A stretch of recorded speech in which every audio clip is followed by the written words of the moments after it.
Dr. E.N.G. Marek Gruszecki. Philosophy of Being. Krakow, 2025. My 85th anniversary. Philosophical essay Does God Exist? Krakow, the 19th of April 2025. God and the Evils of the World, Part 1. The question of why God allows evil to reign in the world created by him has for centuries been the most serious indictment against the existence of God. The question runs through many books of the Bible. The key to understanding this mystery is also found in the Bible, where divine justice is explained by the principle of God's all-embracing love. The answer points to a different perspective of God and man. What may seem unjust to us now will only be explained at the end of time. The silence of God has always been a serious worst evil, namely damnation, obstacle to the introduction of his kingdom among men. In the face of illness, death, or human malice, the question emerges, does God exist?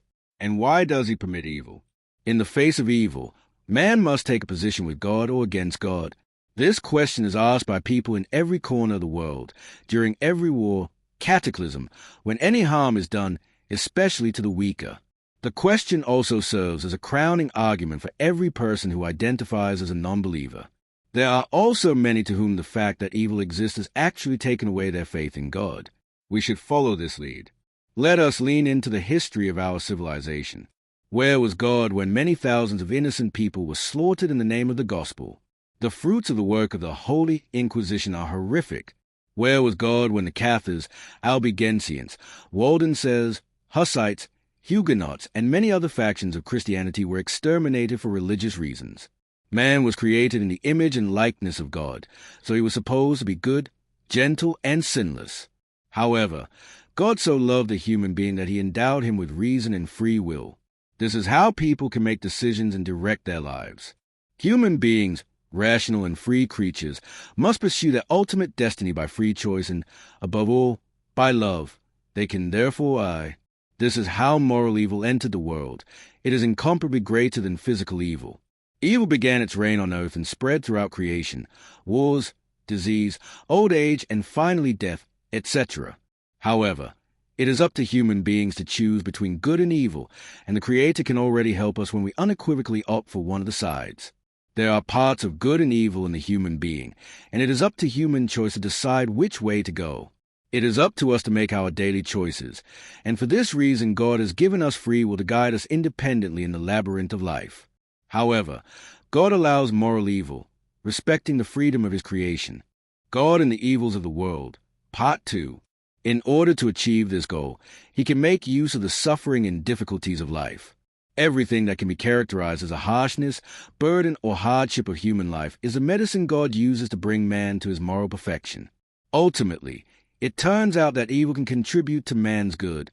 Our situation can be compared to the suffering of a child in a doctor's surgery who is unable to understand either the complex medical procedures or their purpose, but feels only pain. The fact that it does not understand the situation does not, however, indicate a lack of parental love. Likewise, people experiencing suffering that is incomprehensible to them can admit that they are participating in a mystery beyond their comprehension. Every serious-minded person must take seriously the phenomenon of suffering in the model of his or her life, and respond accordingly, reading the deep meaning in it. There are different kinds of suffering, different ways of perceiving it, and different reactions to suffering. An analysis of attitudes to suffering, its meaning, and ways of coping with it requires a multifaceted approach. Pain management is the domain of doctors.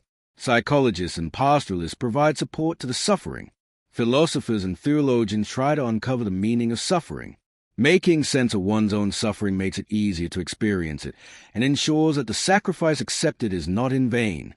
If you are faced with any suffering, remember to offer it immediately to God, uniting yourself with the suffering of Jesus on the cross. Then the suffering will not destroy you, but will become a great grace.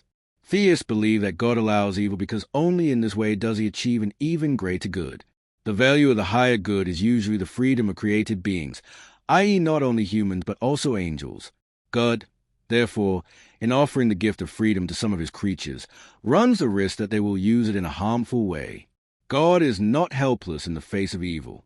At the same time, he has devised and executed a plan to save his creation from this tainted world. The evil began in heaven, where a rebellious angel decided to fight God, to battle with him over his creation. We can still see the effects of this struggle today, and sadly, we will continue to see them. Let us persevere in God and be victorious. Many say that in a dramatic situation for man, God should stop the wrongdoer. And here we touch upon the problem of free will. God has no influence over people who act in a reprehensible and shameful way because he respects human free will. God takes us seriously. Conclusion. But Jesus, overhearing what was being said, said to the ruler of the synagogue, "Do not be afraid, only believe." Bible, Mark 5 verse 36. It will still be beautiful, despite everything.